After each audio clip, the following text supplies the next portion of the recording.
There is something called as a genius in a human being. There is a competence here which is capable of what nature did over 1,000,000 years, like that, over the afternoon. If the necessary striving is there, you can make it into your conscious process. If you set up the necessary situation, success is an assured thing for that person.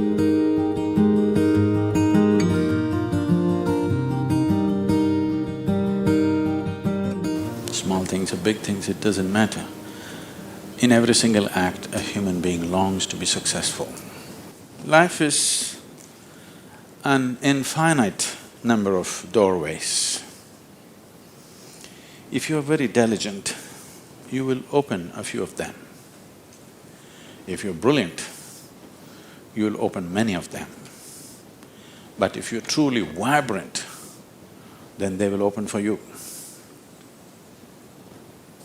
The process of being successful becomes so complex for people that why they're working towards it is generally completely forgotten, and they will start evolving concepts of success, all kinds of concepts. What is being successful? I would like to… Can I tell you a joke?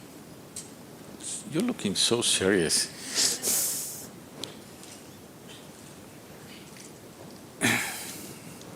There was a man in India whose name is Cripple.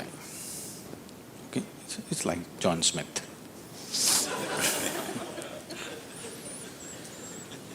His son came to United States. Obviously, an Indian young man means he's a software engineer. He went to Texas, Houston and started working there. Then he fell in love with a white American woman. He struggled because back home, this love affair is a crime. He struggled and struggled, then one day told his mother, then the mother informed the father, and the father exploded. He went back home to convince him, didn't work, because in India, if you have to get married, they're tracing your family tree for 5,000 years. They're looking at the genetic purity of the person that you're marrying. So somebody from somewhere else, a white woman from America, how can you marry her? What do we know about her genetics? Where does she come from? What is her lineage? Da, da, da. So no way to convince, he came back. And of course, when he came back again, he fell in love and they went ahead. Then the father disowned. Cripple just disowned his son, I have nothing to do with you. But years went by and they had a boy. And the boy's picture from the day he was born, it was on the Facebook, and the wife sticks it in his face, and the little baby, and it's growing up every day and all the things. Slowly, you have disowned the son, but the grandson is a different matter. Slowly, within a matter of 1-2 years, he completely fell in love with this little baby that he has not seen. Things happened and people started coming from America, those who were traveling. Oh, you must see your grandson. You not seen him? Oh, you must see him, this is the fruit of your life. Slowly it caught him. Then he decided he's not going to see his son's face. He'll come to America and only see the grandson's face. And of course he's not going to look at that white woman. Then he came to America and a 7-year-old boy, full of energy, they're living on a small ranch, he's all over the place doing all kinds of things. He completely got washed away by this little fellow. Then this little boy one day said, "Grandpa, come, I'll show you my archery skills." He took him to the barn inside and he went into the barn and there he saw 8 targets, all of them with the arrow in the bullseye. Cripple looked at it and then he thought, oh, this is my grandson. He thought of all the great legendary archers of India, Arjuna and Ekalavya and he saw the future, all the Olympic gold medals falling from the sky. Then he asked for "From what distance did you shoot?" The boy said, "From 20 yards.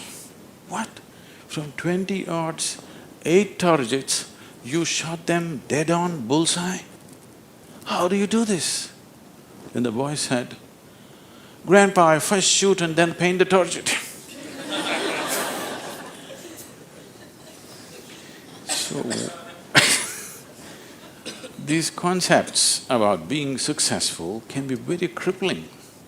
And I've continuously been with people, they've reached a certain point of success and their concepts of success are not fitting, their life is not fitting into their concept of success and it's breaking it and they think something is going wrong.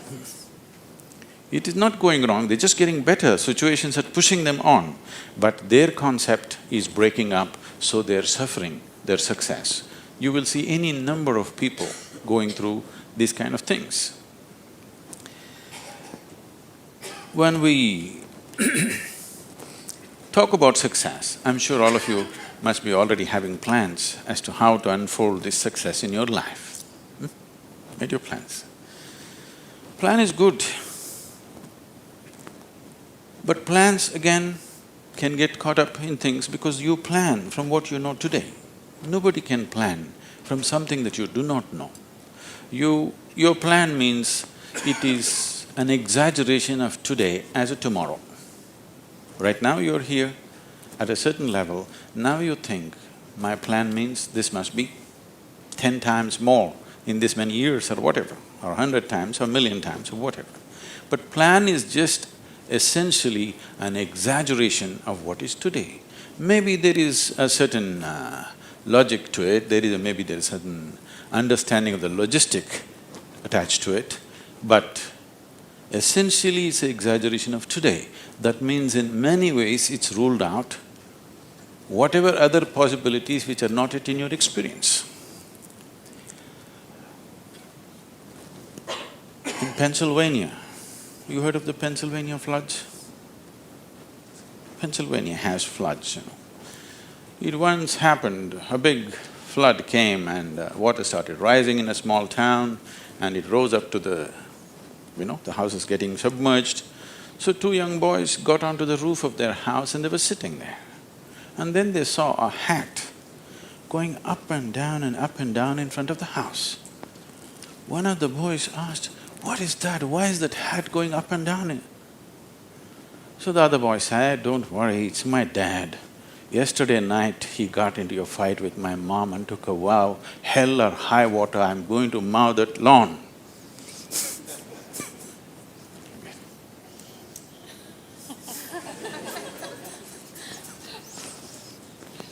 So, plans can be debilitating. It's good to have a plan, but it's more important that you have a purpose. If you have a purpose, plans will evolve, things will happen, plans will fall apart, new things will come up. Whatever has to happen will happen. If you hold on to a certain purpose, other things will just serve that purpose. But if you are very committed to a plan as such, then plan can become a blueprint for restriction. It is also a possibility. It's all right to hold a plan, but you must hold a plan at a certain distance. You shouldn't get identified with the plan. The process of success. See, essentially success is a desire in every human being. You can put some fire into it and make it your passion. But if it becomes a need within you, that you must be successful, otherwise you will suffer, then you are heading for a problem, a serious problem.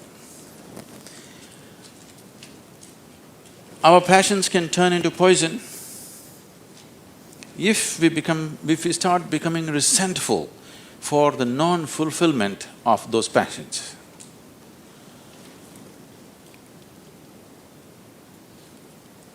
When I say turning into poison, today there's substantial medical and scientific evidence to show that if you become resentful, when you resent something, when you're angry with something, when you're frustrated with something, we can medically today check, we can do a little bit of blood work and show you're actually putting poison into your system. These are poisons that you drink and you hope somebody else will die.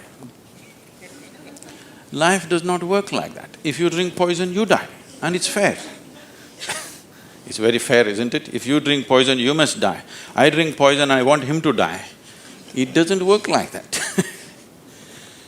So these emotions always take away the fundamental ability. See, there is something called as a genius in a human being. Every human being has it, every human being touches it at some moment of life. But the question is, how often do you touch it? That's a question. You sparked once in your lifetime, that's not good enough. You must be sparking all the time, isn't it? What is genius? There are many ways to look at it. One simplest way to look at it is, when we say intelligence, we are always thinking logical thought. No, logical thought will be meaningless probably in another 25 years, because your computer may be able to explore all the permutations and combinations of logical thought much quicker and better than you can do. So touching the genius means there's another dimension of intelligence within you. What did you have for breakfast? Chicken and salad. See, he ate a chicken. Over the afternoon, this chicken has transformed itself into a human being. If you ask Charles Darwin, how long does it take for a chicken to become a human being, he would talk in terms of millions of years. Here he is. Over the afternoon, he transforms a chicken into a human being. So there is an intelligence here, there is a competence here, which is capable of what nature did over 1,000,000 years like that over the afternoon. Only thing is, this is an unconscious state of intelligence. Whatever is unconscious, if the necessary striving is there, you can make it into your conscious process. In your conscious process, if this intelligence, even a drop of this intelligence is available to you, suddenly life will spark like it's a magic. What everybody slogs for, you can just simply do it. Now when I say intelligence, always people would think this. If you say intelligence and ask them to show in sign language, they'll always say this, isn't it? They'll not say this or this or this or this, but one cell in your body is doing more activity than your brain could ever do. One molecule of DNA is doing so many millions of functions in a minute that you can never ever figure it out. Yes or no? So in yoga, in the yogic systems, in the yogic sciences, we never look at anything as mind. There's no such thing as mind. There is a physical body and there is a mental body. So you learn to think through your body. You know, it's a short session, it's not an area that we should enter right now, but I have to tell you this. There are many things personally that I do at the same time. Now people come and tell me, just now I'm entering the session, somebody comes and tells me, Sadhguru, these building plans have to happen, because we do everything ourselves. Now by the time I get out, I'll have the building plan ready as I'm speaking here, because 12 to 14 channels actively keep going on in my head. It is not just in the head, you learn to think through your body. Learning to think through your body will never give you a headache, that's the best part of it. Now, all these responsibilities and 1,000 things happening at the same time, won't you get stressed? There is no such thing, because you use a deeper dimension of yourself and everybody is capable of this and everybody has it. You may not have the same level of intellect as somebody else has. That is always subject to person. But all of you eat, if you eat a carrot, you can digest it. That means you have another dimension of intelligence. Yes? If you set up the necessary situation that everything that's there within the system is available for you, success is an assured thing for that person.